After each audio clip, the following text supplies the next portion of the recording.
লক্ষ্মী ঝাঁপি সিরিয়ালে আজকের পর্বে আপনারা দেখতে পাবেন ঝাঁপি দ্বীপের ঘরে এসছে আর দ্বীপকে বলছে সরি গো।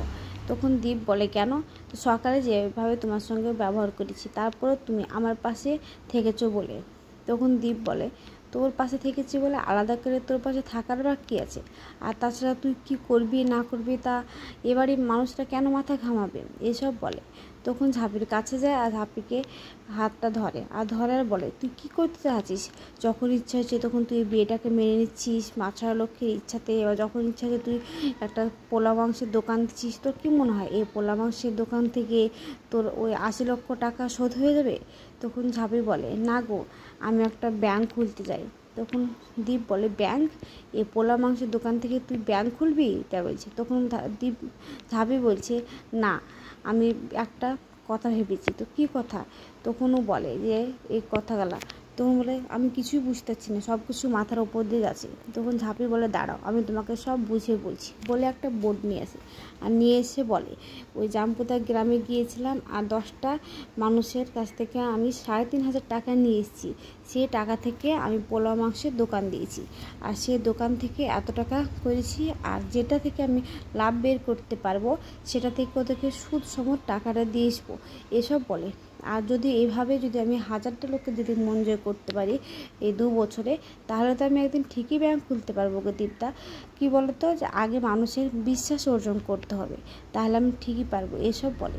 তখন দীপ বলে হ্যাঁ মন্দ ভাবিস নি, ভালোই ভেবেছিস, কিন্তু এত বড় স্বপ্ন তুই একা একা ঠিক পারবি তো? তখন ঝাঁপি বলে না গো, আমি তো পারতেই হবে। আমি তোমাকে বলি না যে যদি বড় স্বপ্নতে যদি নিজের ভয় না থাকে তাহলে সেই স্বপ্ন দেখার মানেটা কী এসব বলে। তখন দ্বীপ বলে আবারও তুই ভেবে দেখ। তখন ঝাঁপি বলে আমি তোমার লাইনে চলছি, তুমি তো একদিন বলেছিলে যে এত বড় টাকা কী করে শোধ করবি, আমি বলেছিলাম না আমি নিজে দরকার হলে ব্যাংক হয়ে উঠবো এসব ভাবতে থাকে। তখন সেখানে ইনকা আসে আর ইনকা এসে দীপকে ডাকে দীপ বলে। তখন ঝাঁপি বলে আমি আসছি বলে সেখান থেকে চলে গেলে ইনকা ঘরে আসে আর এসে বলে বা ব্যাংক খুলছে একটা পোলাও মাংসের দোকান থেকে ব্যাংক তা বলছে। তখন দীপ বলছে না গো, ও যেটা ভাবে সেটাও করে দেখায়। আমি তোমাকে বলেছিলাম না একবার পুজোর সময় মণ্ডপে কারেন্ট ছিল না বলে ও যেভাবেই হোক না কেন কারেন্টের ব্যবস্থা করে দিয়েছে, তো ঠিক ওইভাবেই পারবে আমার মন বলছে।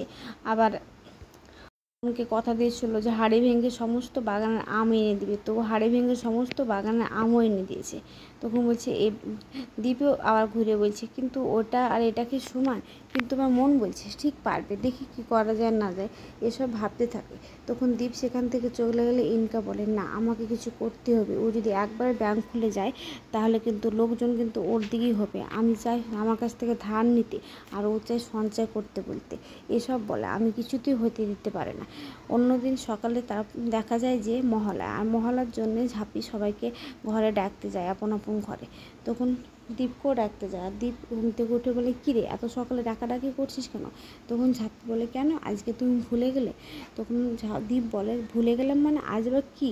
তখন বলে মহালয়া। তখন দীপ বলে মহালয়া, হ্যাঁ তাড়াতাড়ি এসো গো। তো ঠিক আছে আসছি রেডি হয়ে বলে সেখানে চলে আসে আর এসে সবাই আপন আপন জায়গায় বসে বসে মহালয়া শুনতেই থাকে। তখন দীপের মা দীপের কাকিমাকে বলে জানা ইনকাকে ডেকে নেই। তখন ওর কাকিমা বলে আমি ডেকেছিলাম গো, ও আসবে না গো এসব বললো। তখন একটু পরে দেখা যায় যে ইনকা ঘুম থেকে উঠে আসছে। তখন দীপ বলছে ঘুম থেকে উঠে আসলে তুমি তো একটু আগে উঠতে পারতে। তখন বললো না গো একটু রাত করে ঘুমিয়েছিলাম বলে উঠতে পারিনি, তো আমি জমিয়ে যাচ্ছি। তো ঠিক আছে যাও। তখন যেতে যেতে বলছে ডিসকাস্টিং কাজ নয়, আমি সকালবেলাতে উঠে ধার নিয়ে শুনতে যাবো নাকি এসব বলে সেখান থেকে বেরিয়ে চলে যায়।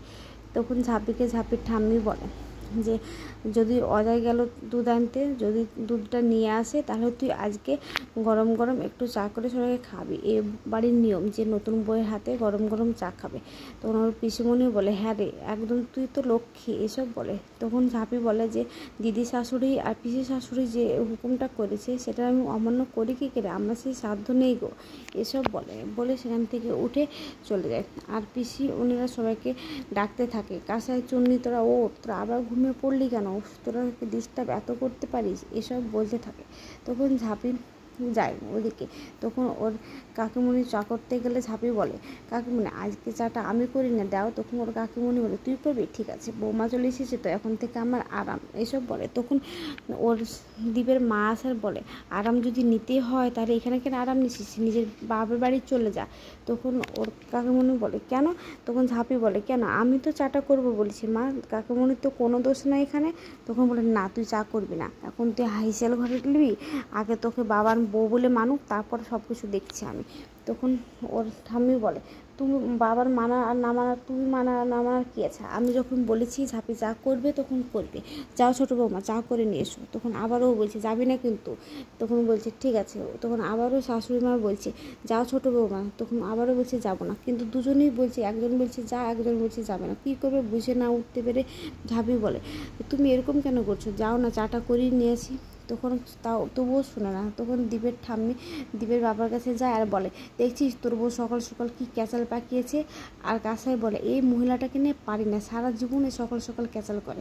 তখন অজয় বলে, ও জেঠিমা তুমি দাও না চাটা করতে, বাথরুমে যাবো, এসব বলে। তখন ও জেঠিমা বলে, ঠিক আছে দেখছি। তখনও বলে যে, না আমি কিছুতেই চা করতে দেবো না, এসব বলতে থাকে। তখন ইনকা আছে, আর ইনকা এসে বলে যে, দেখছো কী করছে, ঠিকই তো বলছে আন্টি, কেন ওকে চা করতে দিবে, ও ঘরে ঢুকবে, হেসেল সামলাবে, এখন তোমার বইয়ের মর্যাদা নেবে, এসব ভেবেছে।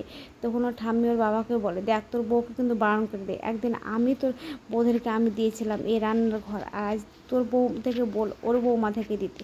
তখন দ্বীপের মা বলে, আমরা যোগ্যতা ছিলাম বলে আপনি দিয়েছেন, এমনি এমনি তো তেমনি ও যোগ্যতা অর্জন করুক, ঠিক দেবো।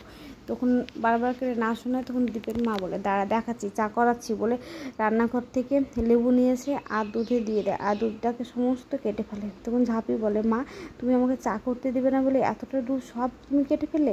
তখন ওর বাবা এসে বলে, হায় হায়, আমার সব কিছু নষ্ট করে দিল, 3 পোয়া দুধকে আমার সব নষ্ট করে দিল, এসব বলতে থাকে। তখন ওর ঠাম্মি কানে হাত দিয়ে বলছে, আমি আর এই অনর্থ সহ্য করতে পারছি না। তখন ঝাঁপি বলছে, ঠিক আছে, তুমি চা করতে দেবে না তো দিও না, আমি ঠিক চা করে নিয়ে এসে খাবো, এই নাও তোমার দুধ, আর তোমার হেসেল তুমি সামলাও বলে সেখান থেকে চলে যায়। অন্যদিকে দেখা যায় ঝাঁপি ওর সে রেস্টুরেন্ট গিয়েছে, আর সেখানে গিয়ে চায়ের ব্যবস্থা করছে, দুধ দিয়ে চা করছে, আর চা করে বাড়িতে সবার জন্য নিয়ে যাচ্ছে, আর নিয়ে গিয়ে সবাইকে দিচ্ছে। তখন ওর শাশুড়ি মা আবারও বলে, বাজার থেকে চা কিনে নিয়েছে, সবার নাম করাচ্ছিস নাকি? তখন বলে, না গো, আমি আমার লক্ষ্মী ঝাঁপি ফুড কর্নার থেকে চা করে নিয়ে এসেছি, তোমরা খাও, ভালোই লাগবে। অন্যদিকে দেখা যায় যে ইনকা পুলিশের কাছে গিয়েছে আর বলছে ওই দোকানটা তুলে দেওয়ার জন্য, যে আপনাকে আজকের মধ্যে দোকানটা তুলে দিতে হবে। তখন দেখা যায় যে পুলিশেরা এসে ঝাঁপির দোকানটা তুলে দিতে যায়। তখন ঝাঁপি বলে যে, এমনি এমনি আপনার দোকান তুলে দিলে আমি তুলতে দেবো, মুখের কথা নাকি? তখন পুলিশরা বলে, আপনি কি পারমিশন নিয়ে এখানে দোকান করেছেন? বিনা পারমিশনে দোকান করেছেন, তাই এখানে দোকান চলবে না। আজকের পর্বটা কেমন হলো, ভালো লাগলে সাবস্ক্রাইব কমেন্ট করতে ভুলবেন না।